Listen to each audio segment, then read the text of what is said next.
dal leen ak jàmm mbokk internet ñuy teewlu ci senegal7.com tey ñu am mbégte dalal activiste bi di Guy Marius Sagna di yëngu ci plateforme aar li ñu bokk di jiite itam FRAPP France dégage Guy ñoo ngi lay nuyu. Mbissane maa ngi lay fay xanaa rek wax juste que jiitewuma FRAPP France dégage benn membre laa ci di leen gërëm ci invitation bi di nuyu mbooleem soppe Sénégal 7.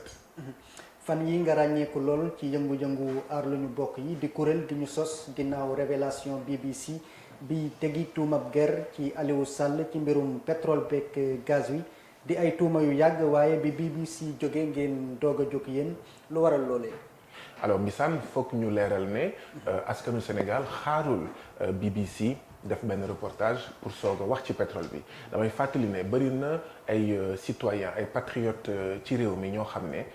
waxoon nañu ci pétrole bi lu yàgg balaay BBC di wax mun naa si lim Birahim Seck mun naa si lim Ousmane Sonko mun naa si lim Pape Alé Niang mun naa si lim Baba Aïdara mun nañ ci lim Thierno Alassane Sall Abdoul Mbaye ak ñoom seen liste bi gudd na donc xaaruñu BBC wax pour que ñooñu wax si damay fàttali sax ne le 14 novembre 2016 mu nekkoon benn ajuma bokk naa ci ñi nga xam ne dañ leen jàppoon place de l'Obélisque tëj leen ñaari fan ci commissariat mais 4e manifestation boobu bokkoon na ci li taxoon ñuy manifester mbiru maanaam gestion saytu winu ressources naturelles yi boo xoolee sax di nga gis ci archives yi ay pancartes yoo xam ne dinañ fa tudd Franck Timis dinañ fa tudd Aliou Sall ak ñoom seen donc askanu Sénégal xaarul BBC pour xeex damay fàttali ne Manko Wattu Sénégal mi dajale woon opposition bi yëpp jamono jooju benn ci ñeenti tomb yi taxoon ñu sos ko bokkoon na si saytuwin bu mucc ayib ci wàllu ressource naturelle loolu laa bëgg a leeral bu baax a baax ma dolli ci ne ñi nga xam ne ñoo ñuy accusé naan ñun ay traître lañu naan ñun on est manipulé par l'étranger ñoom wax jooju waru leen wax jooju mënuñu saf xam nga lu tax ku signé accord de partenariat économique ku delloo ci armée française koo xam ne nee nga franc CFA amuloo ci benn jafe-jafe koo xam ne yaa ngi signé accord de défense ak États-Unis ak Grande-Bretagne ci boppam koo xam ne def nga en fait lépp li nga xam ne moom laa doon lim ni wax dëgg yàlla tu es très mal placé pour donner des cours de patriotisme BBC nag donte man bokk naa ci ñi nga xam ne ak FRAPP France dégage ñi sos aar li nu bokk BBC foog ma leeral ko loolu mooy sama position BBC du mbokk même bu fekkee reportage am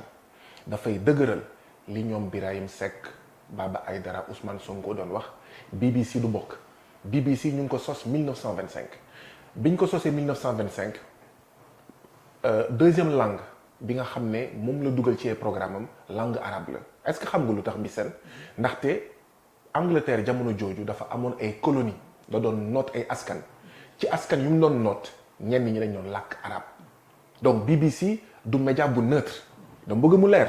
BBC du média bu neutre ñaareel bi ba atum 1990 am na lu ëpp juróomi junni emploi ci biir BBC yoo xam ne MI5 moo ko validé MI5 mooy benn pàcc la ci service secret Angleterre donc bu yóbboo ñu wax ba mu leer naññ askan bi ñuy déglu ne BBC mooy RFI France mooy France 24 France mooy CNN États-Unis maanaam BBC jumtuwaayu Angleterre la jumtuwaay pour moom noot yi muy noot askan yi ci àddina doole bi mu war a am moom d'accord BBC benn ci jumtuwaay yi la donc BBC du xarit du mbokk donc man mi di wax ak yow par exemple seetaanuguma 60 secondes ci reportage boobu li ma xam yëpp ci reportage bi dama ko dégg dama ko lire ci ñeneen donc loolu tamit bëgg naa ko leeral baax na ñun ñii tamit bokk aar li nu bokk baax na ñun ñii nga xam ne ñooy xeex pour saytuwin bu mucc ayib ci suñuy ressources naturelles ñu xamee ko noonu ne BBC du mbokk tey du mbokk ëllëg waaye c'est pas parce que BBC day wax li nga xam ne moom la ñuy wax moo tax ñu war ñu traiter de vendu moo tax ñu war ñu traiter de traître et comme ni ma ko waxee foofu lay daanelee xaaruñu 2019 pour xeex pour manifester pour wax ci suñuy ressources naturelles